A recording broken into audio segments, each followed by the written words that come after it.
होता कि आपने सारा सिलेबस खत्म कर लिया है। पहली बात तो सारा है, मैंने खुद ये एग्जाम 5 बार क्रैक किया है और मैं किस तरीके से पढ़ता था और कभी नहीं था। उनको लगता है कि मुझे आता सब कुछ था लेकिन वक्त कम पड़ गया और मैं सवाल नहीं कर पा रहा, या मुझे बहुत घबराहट हो गई इसलिए मैं नहीं कर पा रहा, क्योंकि एग्जाम बहुत पास है। और अब सारे स्टूडेंट्स जो पहले सीरियस नहीं भी थे अब सीरियस होकर पढ़ना चाहते हैं। बट अब प्रॉब्लम यह है कि उनके पास टाइम कम है और स्ट्रेस बहुत ज्यादा है। किसी भी एग्जाम को प्रिपेयर करने अपने आप में एक बहुत मुश्किल टास्क है। अच्छा नहीं लगता किसी को भी पढ़ाई करना, बट जब एक्चुअल डेट से कुछ टाइम पहले मतलब स्ट्रेस हद से ज्यादा बढ़ जाता है कि अभी 70 दिन एग्जाम के बचे हैं, तो मुश्किल होता ही है पढ़ना। तो आज हम बात करेंगे ऐसी कुछ ट्रिक्स, ऐसी कुछ बातें जिससे आप अपना स्ट्रेस और टाइम दोनों मैनेज कर सकते हैं। एग्जाम के लिए किस तरीके से प्रिपरेशन करना है हम ये स्टार्टिंग के 5 से 7 मिनट में बात करेंगे। मैं हमेशा से एक चीज कहता हूं कि किसी भी एग्जाम को निकालने के लिए सिर्फ ये काफी नहीं होता कि आपने सारा सिलेबस खत्म कर लिया है। पहली बात तो सारा सिलेबस खत्म करना नामुमकिन सा है। आप सब कुछ नहीं खत्म कर सकते। आप एक बहुत मोटा मोटा सा आप एक ऐसी चीजें पढ़ लेते हो जो आपको लगता है कि ये सिलेक्शन लेने के लिए पर्याप्त है, और उसमें बहुत सारे फैक्टर्स आते हैं। मैं कहता हूं यहां तक कि फॉर्म भरने से लेकर के एग्जाम सेंटर्स तक, टाइम से पहुंचने तक बहुत सारे फैक्टर्स हैं जिन पे हमें फोकस करना पड़ता है, जो हमें ध्यान में रखने पड़ते हैं। कितने सारे बच्चे सिर्फ इसीलिए नौकरी नहीं ले पाएंगे इस बार कि उनका फॉर्म ठीक से नहीं भरा गया, उन्होंने चश्मा लगा लिया, उन्होंने सिग्नेचर गलत कर दिए। अब जिन्होंने फॉर्म भर दिया उसमें से भी 2-4% लोग ऐसे होंगे जो सिलेक्शन नहीं ले पाएंगे क्योंकि वो एग्जाम सेंटर तक ही टाइम तक नहीं पहुंचेंगे। उसके बाद जो बात आती है वो आती है कि जिन्होंने बहुत अच्छी तैयारी कर ली, जिनकी तैयारी बहुत अच्छे लेवल की है, लेकिन वो एग्जाम में अच्छा परफॉर्म नहीं कर पाते। क्यों? क्योंकि उन्हें एग्जाम में स्ट्रेस हो जाता है, वो एग्जाम में टाइम मैनेज नहीं कर पाते। उनको लगता है कि मुझे आता सब कुछ था लेकिन वक्त कम पड़ गया और मैं सवाल नहीं कर पा रहा, या मुझे बहुत घबराहट हो गई इसलिए मैं नहीं कर पा रहा। क्योंकि आज भागती दौड़ती दुनिया में स्ट्रेस सबके पास है। देखिए, स्ट्रेस हम ये नहीं कह सकते कि बिल्कुल खराब चीज है, स्ट्रेस होना ही नहीं चाहिए, बिल्कुल होना चाहिए। जैसे आज मुझे एक क्लास लेनी थी और इस बात का स्ट्रेस मुझे सुबह 10 बजे से कि मैं अपनी क्लास को कैसे बेहतर बनाऊं, मैं क्या बातें ऐसी बच्चों को बताऊं जो उनके सिलेक्शन में उनकी सहायता करें, मैं उनको क्वेश्चन करना किस तरीके से सिखाऊं, मैं उन्हें बताऊं कि पेपर के अंदर 10 से 20% तक ऐसे सवाल आते हैं जिन्हें हम ऑप्शन से कर सकते हैं और उसके लिए हमें कुछ रूल्स की जरूरत होती है। ये मेरे ऊपर भी स्ट्रेस था। स्ट्रेस उसी आदमी को है जो जीवन में कुछ अच्छा करना चाहता है। स्ट्रेस आज मॉक देने का उन लोगों को है जो ये चाहते हैं कि मेरे मॉक में 170 नंबर आने चाहिए। तो स्ट्रेस खराब चीज नहीं है, लेकिन स्ट्रेस तब खराब हो जाता है जब स्ट्रेस हमें बिना मतलब की चीजों से आ रहा है। मुझे अभी से इस बात का स्ट्रेस आ रहा है कि जिस लड़की को मैं प्यार करता हूं उससे मैं शादी कर पाऊंगा या नहीं। This is the part of over thinking, कि मैं बहुत ज्यादा सोच रहा हूं और सोचते सोचते नेगेटिव हो जाता हूं कि उसके बाप को तो मैं कभी मना ही नहीं पाऊंगा। तो इन सब चीजों से बचने के लिए कुछ कुछ छोटी छोटी सी टेक्निक हैं जो मैं आपको बताना चाहता हूं। जैसे कि आपको पता है मैंने खुद ये एग्जाम 5 बार क्रैक किया है और मैं किस तरीके से पढ़ता था और कभी नहीं था, उन पे भी बात कर लेते हैं। तो देखिए, मैंने कहा कि मैंने 5 बार ये एग्जाम निकाला है, तो उसकी भी अपनी एक टेक्निक होती है। मैं क्या करता था, मुझे जैसे पता है किसी दिन मेरा पढ़ने में मन नहीं लग रहा, बहुत स्ट्रेस है, तो मैं 30-30 मिनट के स्लॉट बनाता था और 2-2 मिनट का ब्रेक लेता था। आज सबसे बड़ी दिक्कत ये आती है कि हमारे पास पढ़ाई के लिए वक्त कम है, और वक्त कम की सबसे बड़ी वजह यह है कि हमने अपनी चीजों को प्रायोरिटाइज नहीं कर रखा।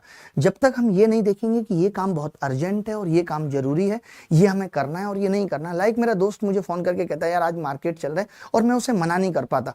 मैं जब मना नहीं कर पाता फिर मैं उसके साथ चला जाता हूं। जब मैं आता हूं, मैं लौटता हूं, मैं देखता हूं कि मेरे 3-4 घंटे खराब हो चुके हैं, फिर मुझे स्ट्रेस होना शुरू हो जाता है। स्ट्रेस केवल तभी है जब मैं पढ़ नहीं पा रहा, जो मैं सोच रहा हूं वो मैं कर नहीं पा रहा।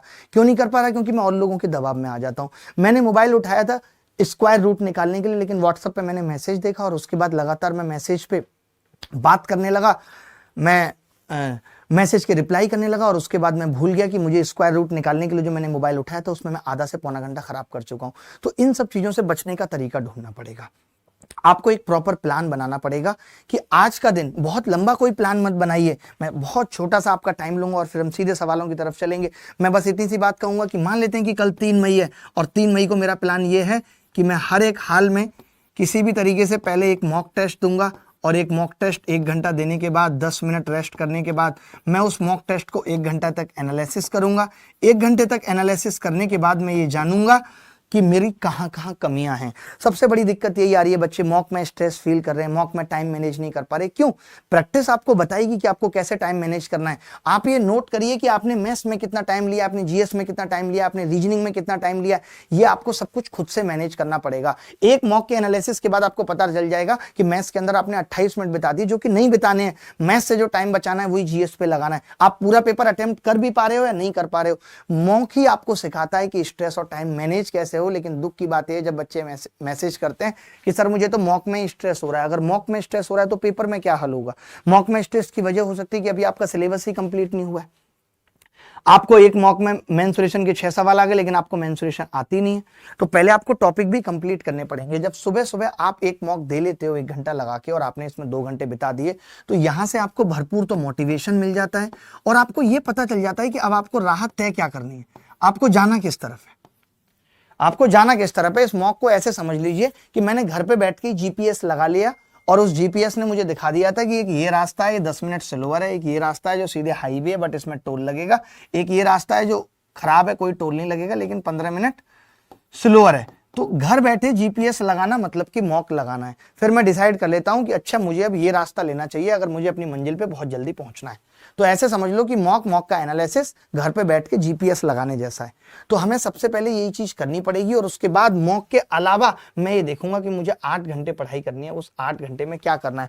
कई बच्चे ऐसे होंगे जो इतने पागल हैं, अब कंप्यूटर पढ़ रहे होंगे इन दिनों।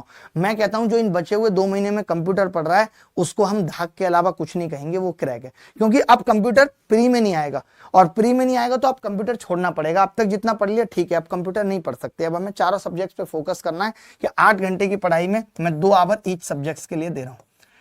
केवल एक दिन का टाइम टेबल बनाइए, कुछ मत करिए, सिर्फ 1 दिन का टाइम टेबल बनाइए कि मैं आज इतना पढ़ूंगा और मुझे इतना खत्म करना है। और ज्यादा से ज्यादा चीजें खत्म करते हैं तो एक्सरसाइज डेली करनी पड़ेगी। एक्सरसाइज का मतलब ये नहीं है कि तुम पैसा देके जाके वजन उठा रहे हो जिम में, इसकी कोई जरूरत नहीं है। और वहां पे भी कुछ नहीं करते, वहां पे भी तुम्हारा काम होता है अच्छा वो महिला, और यार वो बड़ी अच्छी जिम करती है, उसी के लिए जिम जा रहा है। कितने लड़के ऐसे होते हैं जो सिर्फ जिम महिलाओं के लिए जा रहे हैं, और महिलाएं वो जिम जा रही हैं जो अपने वजन से परेशान हैं, इतनी भारी हो गई हैं। तो कोई मतलब नहीं है उस चीज का। मेरा मतलब बस इतना है, एक्सरसाइज डेली करने का मतलब है कि सुबह 5-7 मिनट निकाल के, शाम को 5-7 मिनट निकाल के रेगुलरली वॉक कर लीजिए, घूम लीजिए, फिर लीजिए, दौड़ लगा लीजिए। यही चीज है जो आपको फिट रखेगी। मुझे ही देख लीजिए, आपने 2018, 19, 20 में मुझे देखा था कि मैं एक मोटू सा लल्लू सा अंकल हुआ करता था, लेकिन मैंने अपने आप को रिकवर किया। जब कोविड हुआ तो मैंने इंट्रोस्पेक्शन किया कि मैं ऐसा इतनी कम उम्र में क्यों दिखता हूं। आज 35 साल का होकर भी मैं ठीक दिखता हूं, इतना कोई बूढ़ा नहीं दिखता हूं। समझ रहे हैं बात को? तो वो आप तभी रह सकते हो यंग जब आप थोड़ा सा फोकस एक्सरसाइज पे करते हो, क्योंकि शरीर है तो सब कुछ है। बहुत सारे बच्चों को मैं देखता हूं तैयारी करते हो, पता है क्या बोलते हैं? अरे सर पूरे दिन थकान थकान सी फील होती रहती है, मैं बहुत परेशान फील करता हूं, बहुत किसी के पैर में दर्द है, पढ़ ही नहीं रहा। बच्चों का टाइम टेबल आज आपको बता देता हूं। रात को 11 बजे पढ़ने बैठते हैं, सुबह 3 बजे तक पढ़ते हैं, 4 घंटा पढ़ के सुबह 3 बजे सोने जाते हैं, नींद ठीक से आती नहीं, 4 बजे सोते हैं, दिन में 11 बजे जगते हैं, 11 बजे जग के नहाने धोने मोबाइल देखने में 1 घंटा चला जाता है, 12 साढ़े 12 बज जाते हैं, फिर सोचते हैं अब लंच कर लूं फिर पढ़ूंगा, लंच करते हैं 2 बजे, उसके बाद रायता पी लेते हैं, फिर नींद आ जाती है, फिर 3-4 घंटे सोते हैं, और फिर जग के शाम को दोस्तों के साथ चाय पीने चले जाते हैं, फिर सोचते हैं अब पढ़ने बैठेंगे, 8-9 करते करते 10-11 बज जाते हैं, 4 घंटे पढ़ रहे हैं। देखिए आपका भविष्य आपके हाथ में है, कोई भी नहीं देख रहा, ना आपके माँ बाप जहां आप रह रहे हैं वहां देख रहा है, ना कोई और देखने वाला है, but somebody is watching you. छिपकली देख रही है रूम की कि तू नहीं पढ़ रहा है। आज अपने गिरेबान में झांक के देखना कि क्या सच में तुम उतना पढ़ रहे हो जितना सिलेक्शन के लिए जरूरी है।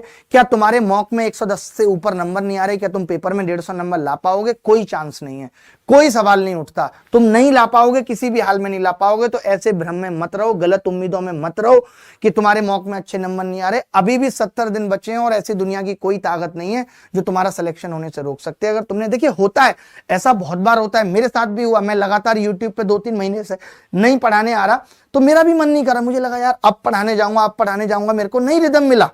मुझे लगा कि जब बच्चे बहुत चाहते हैं, जब मुझे बहुत मेल आने लगे, बच्चे मुझे हड़काने लगे, तब मेरे ऊपर एक प्रेशर है, हाँ यार मुझे करना है। फिर भी मैं हिम्मत नहीं जुटा पा रहा था। मैंने कहा नहीं मैं करूंगा। मैंने क्या सोचा? मैंने सोचा मैं 0 से शुरुआत करूंगा, मैं केवल 100 बच्चों को पढ़ाना शुरू करूंगा। मेरा टारगेट ये होगा कि मैं 100 बच्चों को पढ़ाऊंगा सिर्फ।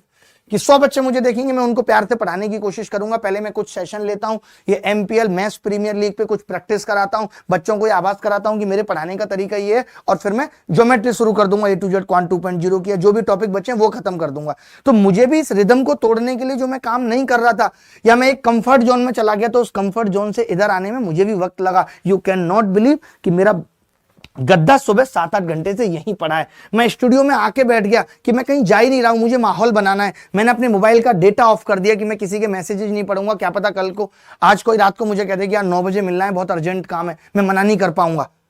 तो आपको जब लगता है कि आप पढ़ने बैठ रहे हो, आप उस वक्त अपना मोबाइल डेटा ऑफ कर सकते हो। आपको सोना प्रॉपर पड़ेगा, और सोने का सही टाइम वही होता है कि 10-11 बजे तक सो जाओ, सुबह 5-6 बजे जग के अच्छे से पढ़ो, क्योंकि पेपर वाले दिन वरना अच्छा परफॉर्म नहीं कर पाओगे, क्योंकि तुम्हारी आदत पड़ चुकी होगी रात में पढ़ने की, और पेपर दिन में होगा, रात में नहीं। शादी से पहले तुम कर लो, शादी से पहले तुम रात में जगने की आदत डाल लो, उसके फायदे मिलेंगे तुम्हें बाद में। लेकिन एग्जाम से पहले तुम्हें दिन में ही पढ़ाई करनी पड़ेगी, दिन में ही अपने दिमाग को एक्टिव करना पड़ेगा, ठीक है। तो मोटिवेट रहो, हार नहीं माननी, अपने ऊपर भरोसा रखना है, ये सोचना है कि मैं कर सकता हूं। अगर मैं नहीं कर सकता तो कोई भी नहीं कर सकता। सोशल मीडिया कुछ दिन के लिए ब्लॉक कर लो, जब पढ़ने बैठो मोबाइल स्विच ऑफ कर सकते हो, घर ये बता के कि मैं भी इतने घंटे के लिए पढ़ाई करूंगा। जब टेस्ट दो, मैं देखता हूं कि मॉक देते वक्त लड़के मोबाइल ऑन रखते हैं कि व्हाट्सअप, अब तो ऐसे फोन आ गए कि आप व्हाट्सअप का नोटिफिकेशन ऑफ कर सकते हो वहां से। तो अगर तुम इन्हीं सब चीजों में पड़े रहोगे तो एक ही चीज डिसाइड कर लो, या तो सिलेक्शन या short term entertainment, temporary fun. एक चीज तो मिस करनी पड़ेगी, टेम्परेरी फन मिस करेंगे, स्टेबल लाइफ बनेगी, अच्छी जिंदगी बनेगी। माँ बाप को देखा है, चाचा चाची को झगड़ते हुए देखा है कि जब घर में पैसे नहीं होते, 2 पैसे नहीं आते, तब जिंदगी कैसी हो जाती है। खुद कोविड में भी देखा है। तो आप सबसे गुजारिश है, कोई ना कोई नौकरी ले लो, किसी को। जब पढ़ोगे, पढ़ाई कभी बेकार नहीं जाती, पढ़ाई कभी बेकार नहीं जाती। जो हम चीजें बताते हैं ये सब लर्निंग है जीवन की। अगर ये नहीं लोगे, learning are the more important from the core education, जो तुम 10th-12th में पढ़ के आए हो। अगर ये सब नहीं सीखोगे तो आगे जीवन नहीं चला पाओगे।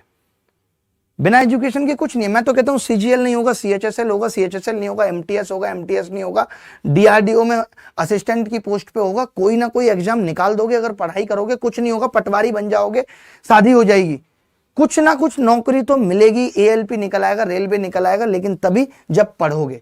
ये मत सोचो कि मेरी पढ़ाई खराब चली जाएगी, पढ़ाई कभी खराब नहीं जाएगी। अभी के लिए इतना ही, अगली बात अगले